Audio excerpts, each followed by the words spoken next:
Great, we're making really excellent progress here. We've looked at positioning, we've looked at margins, we've looked at divs, we've looked at styling text. We've done a lot of things with CSS. Now, you're about 2/3 of the way through the instructional part of the CSS chapter of this course, so congratulations for getting this far. I hope you're following along and it's all making sense. If you do have any questions to ask, please post them in the forum. The link's at the end of every video, or you can get there directly from the course website as well. So, we're moving on now to look at something called padding. This is very similar to margins, which is why we're looking at it here. So let me just get rid of the margin that we set at the end of the last video and move everything back to how it was before. So quite a common thing to want to do is to not have the actual contents of your divs right up against the edge. So it might be that you want a nice bit of space to actually give a nice gap to what's in the content of the div. So let's see how that might work. We don't need our Z index anymore either because we haven't got anything overlapping. Let's keep things nice and tidy. So very similar to margins, all we do, we use the padding instruction and we say, let's give it a padding of 10 pixels.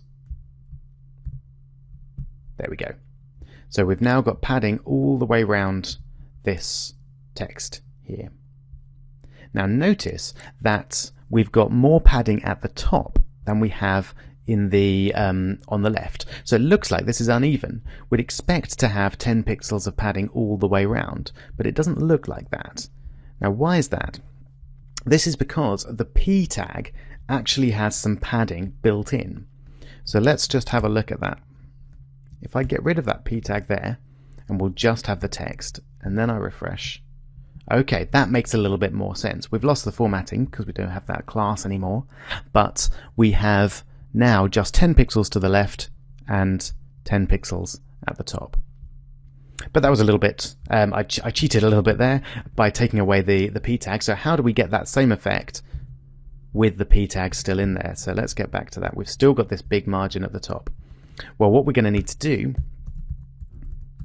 is set the margins and the paddings for the P tag to be 0, and then you can control what margins and paddings you want from the div itself.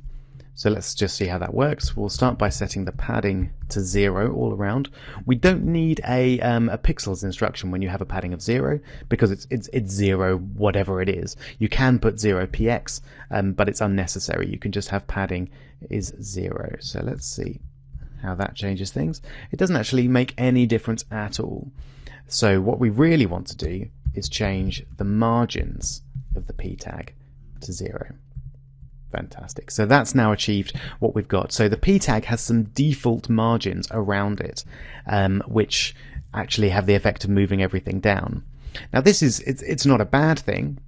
If we do another P tag now, we'll just put some text in there and see how it looks. Save and refresh. That's actually fine, isn't it? It looks good. So, but the reason the P tag is there is the margin is there on the P tag is because we want to have a nice bit of space in between the different paragraphs. So there's a bit of margin at the top of the paragraph by default. So you can take that away, but you might find that then your paragraphs are a little bit close together. That's a decision that you'll need to make when you're designing your websites. But for now, we'll set everything to 0 so that we have a bit more control over what goes on. So back up to our padding instruction here. The padding is 10 pixels, and that's 10 pixels all the way round. So you won't be surprised to hear that you can do exactly the same as what we did for margins and look at setting the padding settings differently for the top, bottom, left, right, etc.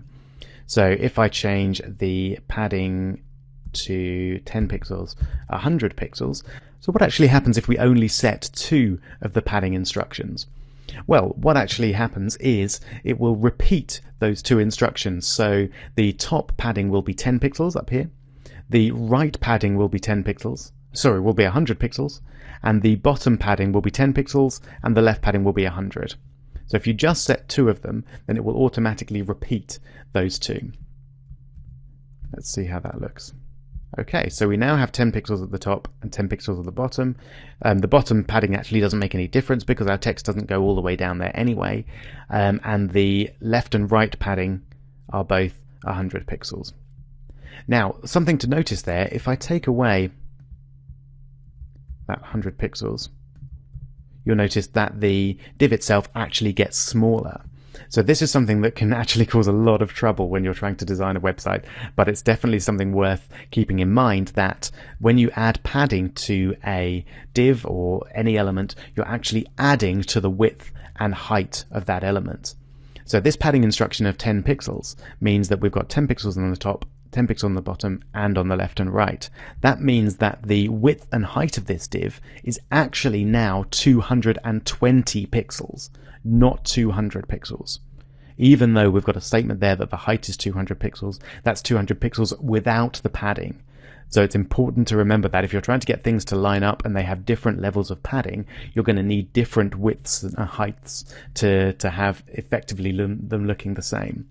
So that can cause problems, but as long as you know how it works, you can deal with it. So finally, we've got the same ability that we had with the margins to add a specific padding to just one side. So we can say padding left is 100 pixels.